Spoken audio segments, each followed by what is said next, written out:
Hello बच्चों, let's see this question and the question says the ratio of the shortest wavelength of two spectral series of hydrogen spectrum is found to be about 9. बच्चों question में बोला गया है जो ratio है shortest wavelength का, मतलब शॉर्टेस्ट वेवलेंथ का मतलब क्या है, n1 की जो वैल्यू होगी, मान लीजिए अगर लाइमन के लिए तो n1 की वैल्यू 1 है और n2 की वैल्यू कहीं इन्फिनिटी पर लाई करेगी। कहां पे लाई करेगी? कहीं इन्फिनिटी पर लाई करेगी। तो यहाँ पे पूछा है कि बताओ ये जितने भी ऑप्शंस दिए हैं इन सबका शॉर्टेस्ट वेवलेंथ निकालो और इनका रेशियो निकालो। फिर मतलब कि पहले पास्टन के शॉर्टेस्ट वेवलेंथ की वैल्यू निकालिए, फिर पी फंड की निकालिए और उनका रेशियो करिए, क्या 9 के बराबर आ रहा है। अगर आ रहा होगा तो वो आंसर होगा और अगर नहीं आ रहा होगा तो वो आंसर नहीं होगा। ठीक है बच्चों, आगे बढ़ते हैं। अभी वो कह रहा है लाइमन, किस किस ऑप्शन में किस किस लाइंस के बारे में बात करिए, पास्टन, पी फंड, लाइमन और ब्रैकेट, बामर। ये आई नहीं है, ये एल है, बामर।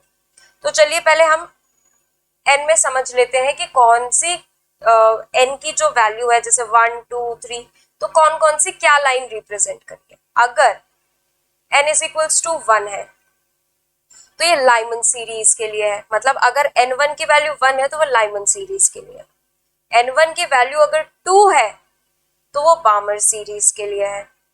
n1 की वैल्यू अगर 3 है तो वो पैस्टन सीरीज के लिए है। n1 की वैल्यू अगर 4 है तो वो लाइमन, बामर, पास्टन,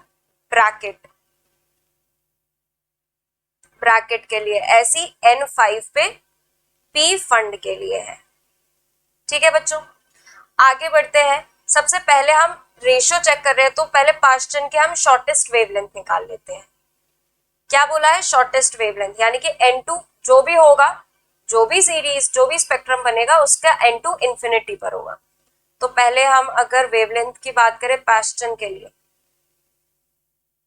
तो देखिए जो फॉर्मूला होता है, हम रिडबर्ग वाला फॉर्मूला यूज करेंगे। वो फॉर्मूला होता है R H Z square. Z होता है, जैसे यहाँ पे हाइड्रोजन है, Z is for atomic number, तो यहाँ पर हाइड्रोजन है तो जेड की वैल्यू 1 रहेगी, 1 square, 1 by N 1 square. N 1 क्या है पास्टन के लिए? एन इज इक्वल्स टू 3, तो यहाँ पे 3 का स्क्वायर माइनस 1 बाय n2 क्या है? इंफिनिटी का स्क्वायर।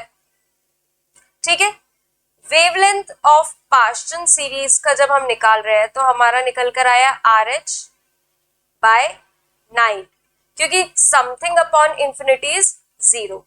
अब चल सॉरी, ये 1 बाय वेवलेंथ आया, क्योंकि रिडबर्ग वेव नंबर के इक्वल होता है, तो इसका जो वेवलेंथ आएगा पास्टन सीरीज का वो आएगा 9 डिवाइडेड बाय आर एच।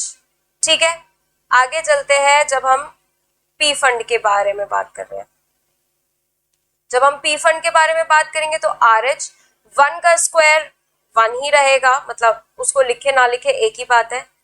अब पी फंड के लिए एन की वैल्यू क्या होती है? 5, तो 5 का square minus 1 by infinity square and something divided by infinity is 0। तो यहां से जो पी फंड की जो वेवलेंथ निकल कर आई वो आई 25 बाय आर एच। ठीक है, अब जरा इसको डिवाइड कर लेते हैं, पास्टन और पास्टन divided by P lambda of P फंड, तो क्या आएगा? पास्टन की वैल्यू क्या आई? 9 by R H divided by 25 by R H, 25 by R H, यही वैल्यू निकल कर आई। इसकी वैल्यू आई 9 बाय 25, ये 9 के इक्वल नहीं है, तो ये तो हमारा ऑप्शन नहीं है। ठीक है, अब हम लाइमन और पास्टन की रेशियो निकालते हैं। पास्टन का हमने निकाल रखा है, लाइमन का और निकाल लेते हैं। 1 बाय लैम्डा ऑफ लाइमन क्या निकल कर आएगा? आर एच 1 बाय n1 क्या होगा? 1 का square minus 1 by infinity square, तो लैम्डा क्या निकल कर आएगा? लैम्डा निकल कर आएगा RH by 1 by lambda. Lambda जो आएगा लाइमन का वो आएगा 1 बाय RH। ठीक है, ये लैम्डा आ गया लाइमन का। अब जरा इसका निकाले, Lyman divided by Paschen. Lyman की वैल्यू आई 1 by RH divided by Paschen क्या आया 9 बाय RH, 9 बाय RH। ठीक है, अब इसने बोला है क्या वैल्यू आ गई हमारी यहां से 1 बाय 9 आ गई। ठीक है, तो यहां से वैल्यू हमारी आ गई 1 बाय 9। और क्वेश्चन में क्या बोला था कि जो दो स्पेक्ट्रल सीरीज है उनके बीच का जो रेशियो आएगा वो अप्रॉक्स अबाउट 9 आएगा। मतलब कि अगर हम पास्टन बाय लाइमन लेंगे तो वो 9 हो जाएगा। उसने एग्जैक्ट यही तो नहीं बोला ना कि Paschen divided by Pfund या Pfund divided by Paschen, ऐसा नहीं बोला।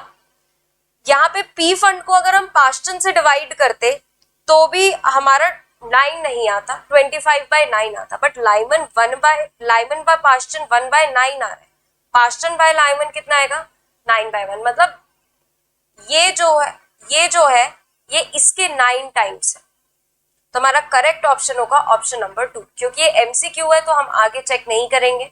अगर एमसीक्यू नहीं होता तो हम आगे भी चेक करते। So I hope all of you understand very well. Thank you and best of luck.